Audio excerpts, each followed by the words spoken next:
Olu lusasazo ngqo lweendaba lusiza kwikomkhulu le-SABC e-Auckland Park e-Studio 12 nazo eziphambili ngale mini nje. The decision of a minister to close a political task team that was responsible for the investigation of crime, in my view, fell outside. Intloko yemigaqo-nkqubo norhulumente kwinkonzo yesipolisa uNjengele Petronella van Rooyen uthi umphathiswa wamapolisa umnumzana Senzo Mchunu wayengenawo amagunya okubhangisa iqela elikhethekileyo lophando i-PKTT. Umongameli Cyril Ramaphosa uthe uMzantsi Afrika awubuthathi lula ubudlelwane bawo kunye nelizwekazi laseMelika kwaye intembeko yoosomashishini baseMelika ibalulekile kweli.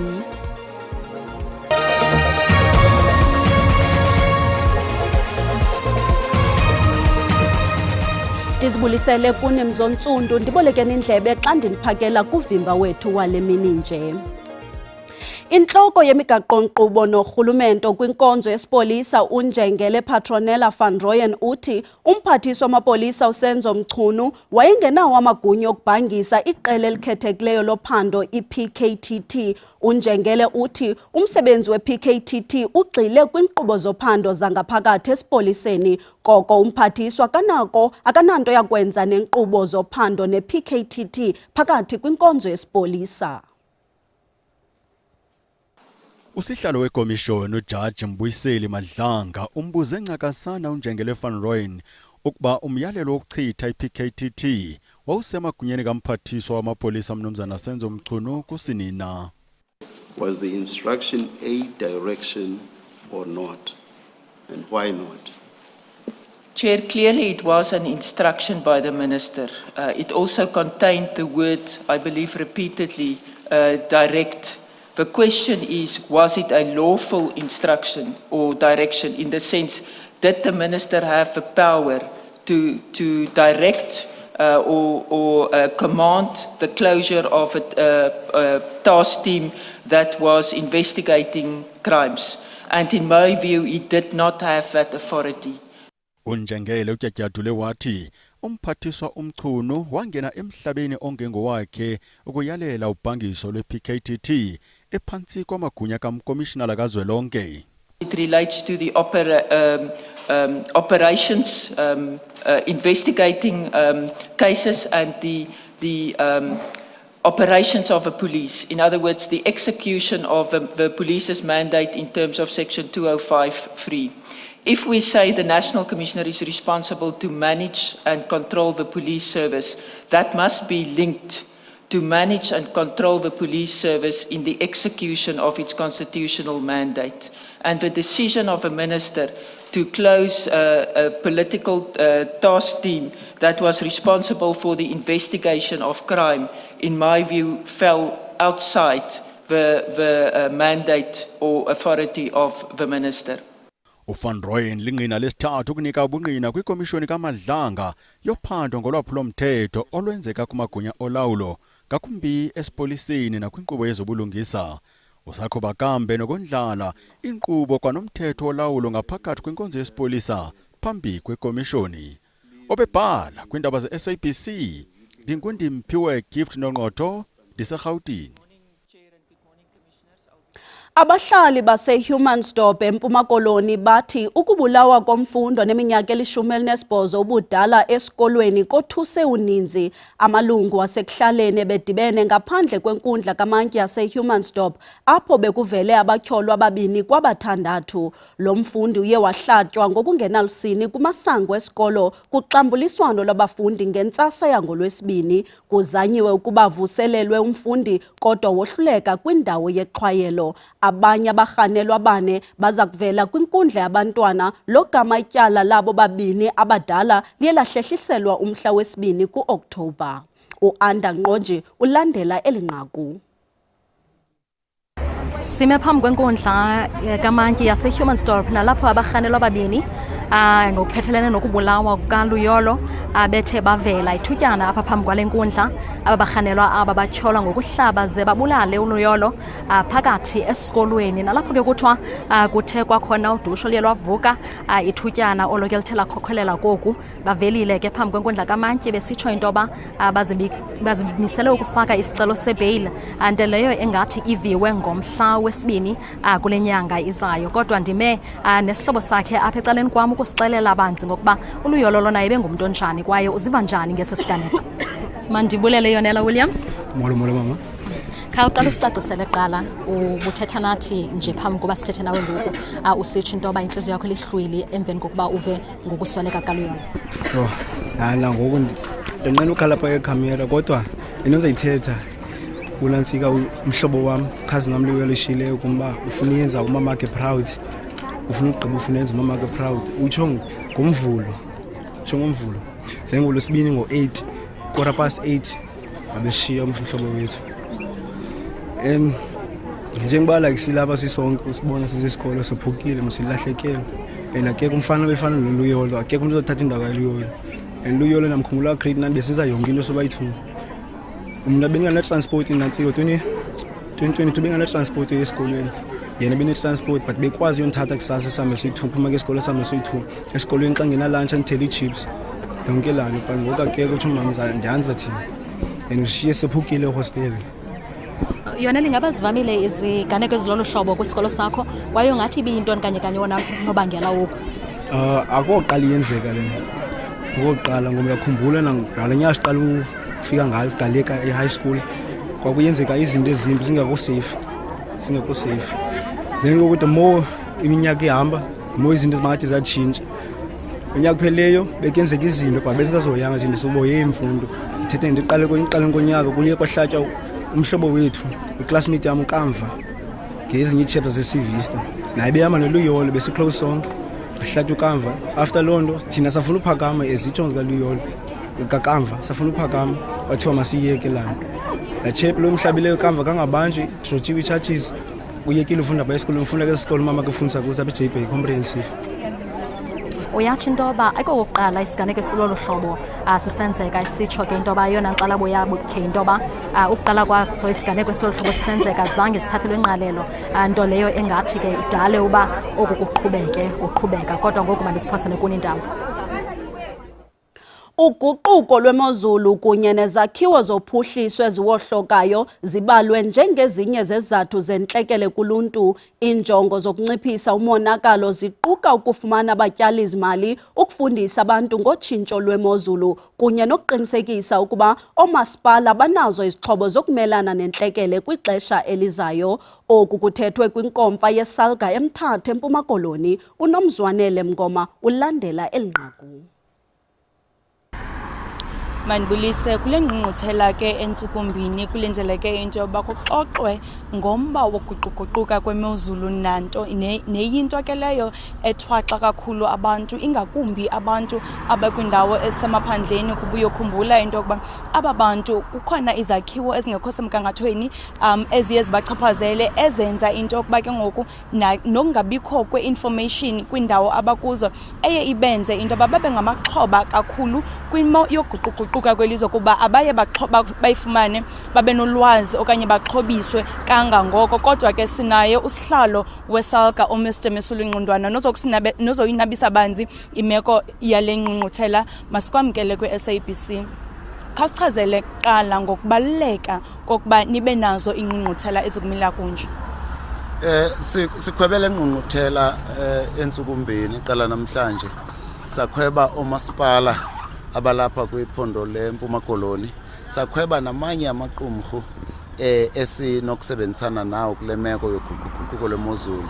Ndingabala ke iinkonzo, ndingabala inkosi, ndingabala imibutho yasekuhlaleni ekhoyo kuzelele nabantu.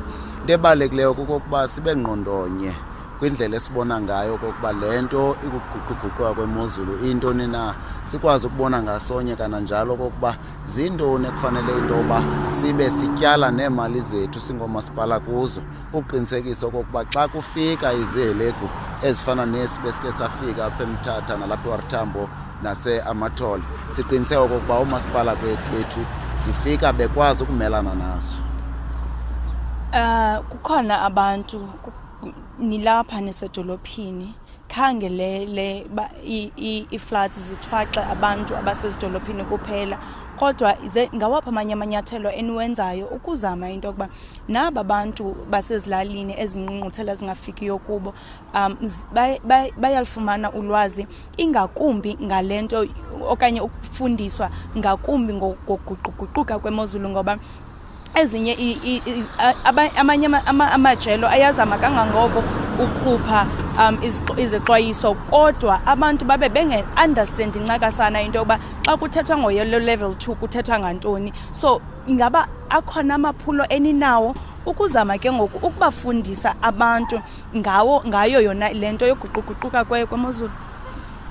Nobangela wokuba namhlanje phakathi kwabahlobo esinabo langathi partners esibakhwebileyo ukuba babe yinxalenye yale ngqungquthela yindlu yobukhosi.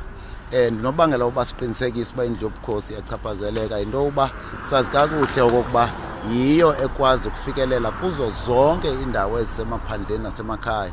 Noko sisazi okokuba naphaya sinabo ooceba, sinazo ii-ward committees, kodwa umsebenzi uthi ube lula yaye wenzeke kakuhle xa uququzelelo lubandakanya lukwakhokelwe zinkosi ekuhlaleni. Mandulele Mr. Mosuli Ngqondwana ke lowo osibalisela nje ngokuba usemninzi umgama badinga ukuwenza bengusalka, kodwa ke noko ukhona apho sebechaphazele khona bayawubona futhi nomehluko. Mandibisele kuni intambo estudio.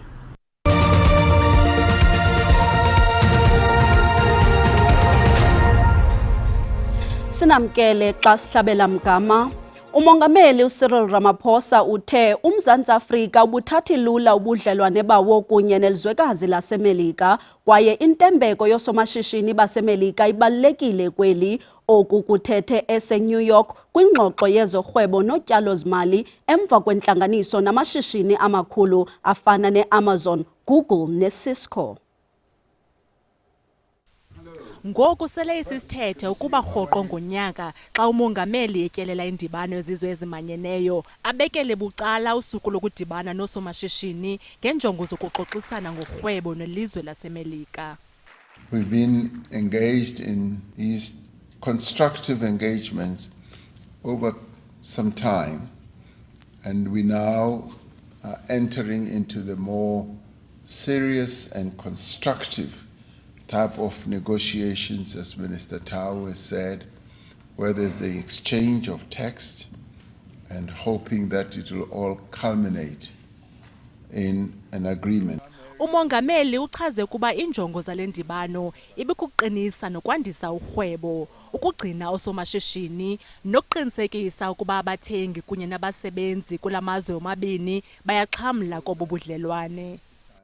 During the course of our presence here in New York, we've been meeting quite a number of people who are either legislators, who are linked to the executive or to the administration, and we've been urging them that it is in our collective interest as South Africa, indeed Africa as a whole, and the United States, that AGOA should be extended. So I do make this appeal that raise your voices and bring about your influence that it should be so.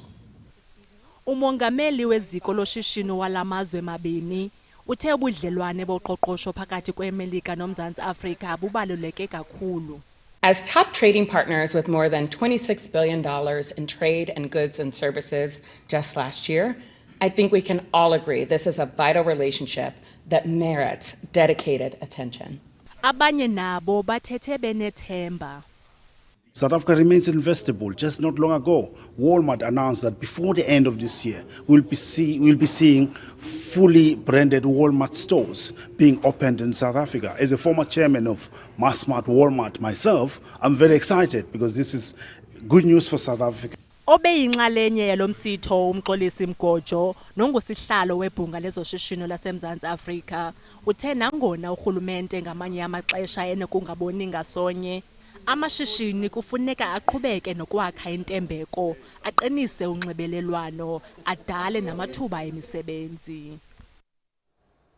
Urhulumente waseMpuma Koloni ubothulele umnqwazi ababhali benovel noluncwadi ngegalelo labo ekulondolozeni ulwimi lwesiXhosa nenkcubeko yeliphondo. Eliphondo belibambe umbhiyozo wamagugu nenkcubeko kuwongo owayengumbhali wencwadi uSamuel Edward Krune Mqhayi owaziwa ngelikaSek Mqhayi kwiziko lemfundo ephakamileyo uWalter Sisulu eNtabozuko ngaseQonce. Iphondo leMpuma Koloni libhiyozela iminyaka elikhulu elinama-50 wazalwa utata uSek Mqhayi.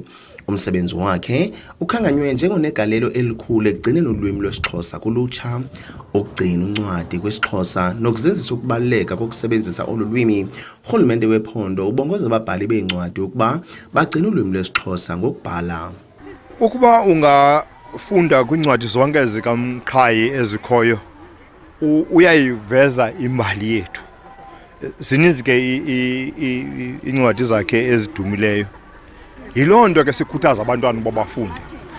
Abafundi nje kuphela uba bafumana ulwazi luyabancedisa nokuba nolwimi lwabo lusulungeke kuba zonke incwadi zikaMqhayi ulwimi olusebenzisayo lusisiXhosa lulwimi olusulungekileyo. Usapho lakwaMqhayi luvakalise uvuyo ngesikhumbuzo sobomi bonyana wabo. Siziva sonwabe kakhulu. However, sinayo into ethi this is long overdue. And ixhala lethu lelento ba sada nesiXhosa sika SEK Mqhayi asimeleyo wasilwela ebunzimeni ngexesha lamabhulu ezama into ba singaze silahleke but siyalahleka. Because uMqhayi akukho nto wayesazi kakhulu isiNgesi akho nto wayengayazi but wayengayifuni into uthetha ulwimi lomnyumsi egxininisa kwinto ethi thetha isiXhosa sakokwenu so that uzazi uba ungubani uvelaphi. Urhulumente wephondo ubambisene nesebe lenkcubeko nobugcisa bamemelela ulutsha ukuba lusebenzisa imifanekiso nemibhalo egciniweyo kumathala ekufundela ngelizwekazi iAfrika ze bafumane ulwazi oluphangaleleyo ngembali yelizwekazi nangenkcubeko yabo. Ndingusidima Mveku windaba ze-SABC ndiseNtabozuko eMpuma Koloni.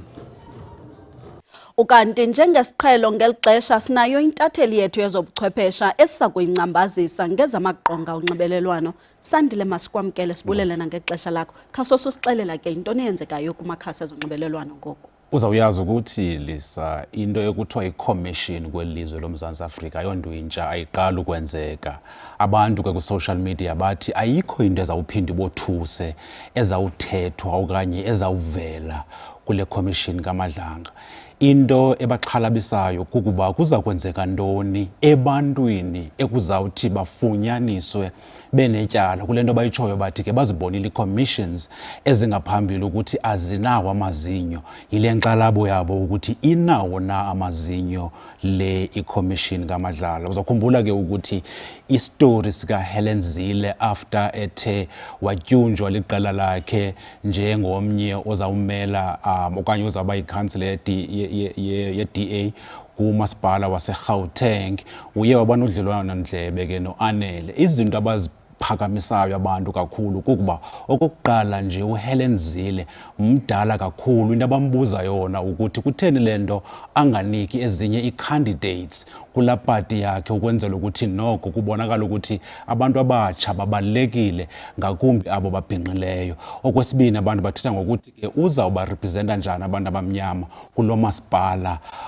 waseGauteng. Okokugqibela ke sizawuyazi ukuthi ke bekune parole conference ibisenzeka. Kule parole conference ke ezinye izinto ke ezithe zavela kukuba kutheni lento abantu abaphuma eprison bakhawuleze babuyele eprison. I-expect ke okanye osazi bezinto ezifana ezikumila nohlobo babuza into ethi ke kutheni lento kuyisenzeka lento. Sizawuyazi ku social media ke kukho abantu abohlukahlukeneyo ne-psychologist. I-psychologist ke zithi ke i-communities azibamkela abantu yilento bathi ke xa bephumile baphinde babuyele ngaphakathi. Igama nguSandile Hlangana. Khaso usigqibezelela ke Sandiso into ba intoni ngoku kumakhasi ezonxibelelwano engumfanekiso phambili. Imifanekiso yamba phambili ke ku social media njengoba sithetha ke yile mifanekiso yale Madlanga Commission ngoba ke yile trend sithi xa sibiza ayisuki kweza trends zidada pha phezulu. So kobelwana ke ngabantu ngala mifanekiso yeMadlanga ngaba bantu bavela kule commission bezonikeza ubungqina.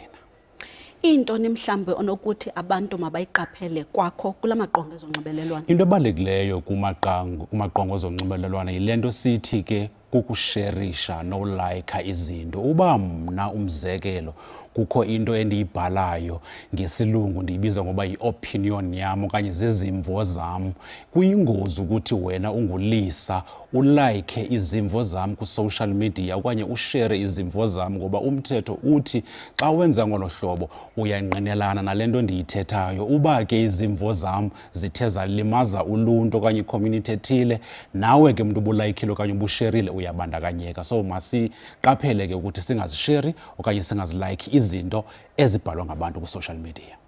Sibamekazi zosibini Sandile, sibulele kwakhona ngexesha lakho. Bangaphaya ko-25,000 abemi boMzantsi Afrika babuthelene kwibala iLoftus Versfeld ePitoli kwilinge lokuphula irekhodi laseJapan labona abantu abadibene ukoja inyama ngaxeshanye. Ukanti zingaphaya kwama400 indawo zokoja ezibekiweyo, indawo nganye inevos ubukhulu bayo ubungange 200 grams. Abaququzeleli balomsitho bathi ingeniso engaphaya kwesiqingatha yenziwe kulomsitho iza kunikezelwa ukuxhasa ingingqi ezihlelelekileyo. Abemi boMzantsi Afrika baphuma mbobozone zeli badibene ngosuku lamagugu nenkcubeko izolo kwiphulo lokophula irekhodi lehlabathi Guinness World Record lokuba nelona nani liphezulu labantu abadibene ngenjongo zokoja inyama. I wanted to do something that kind of put us on a national and global scale. And I was going through the Guinness sites and I saw that there was a braai world record. Okay. And as you mentioned earlier, that Japan held the world record and we did not, which I thought, you know, as South Africans, we need to take braai back. And that's essentially where the whole thing came from. Abaququzeleli bathi baye baqinisekisa ukuba abathatha inxaxheba banazo zonke izinto abazidingayo. What I've got to do is make sure that everybody has access to a braai, that they barbecue, they grill their bratwurst for a minimum of 5 minutes. We think they're going to go for 10 minutes to ensure that the bratwurst is properly cooked. Ukanti abathatha inxaxheba ekojeni kulomsitho bathi baqinisekile ukuba uMzantsi Afrika uza kophula irekhodi lehlabathi. We're not breaking this record. This record is broken already. Most definitely, you are South African. We break records just as the Springboks. It belongs to us. We are the country for braai. Kulindeleke ukuba imali engaphaya kwe-50% yengeniso eyenziwe kulomsitho inikezelwe kwingingqi ezihlelelekileyo ngosuku lwehlabathi lokutya iWorld Food Day kule nyanga izayo. On the 16th of October 2026, which is World Food Day next year, we want to use these funds and what other contribution we'll get to from other people to make sure that we can provide 1 million meals next year. Ukanti kulindeleke ukuba irekhodi lehlabathi Guinness World Records ikhuphe iziphumo ngokuba uMzantsi Afrika ukwazile kusini na ukophula irekhodi ekupheleni kwale veki. Tibulele Mzontsundu ngokundiboleka kwenu indlebe, ungalibali kaloku ziyabuya pha ngentsimbi yesixhenxe kamnandi.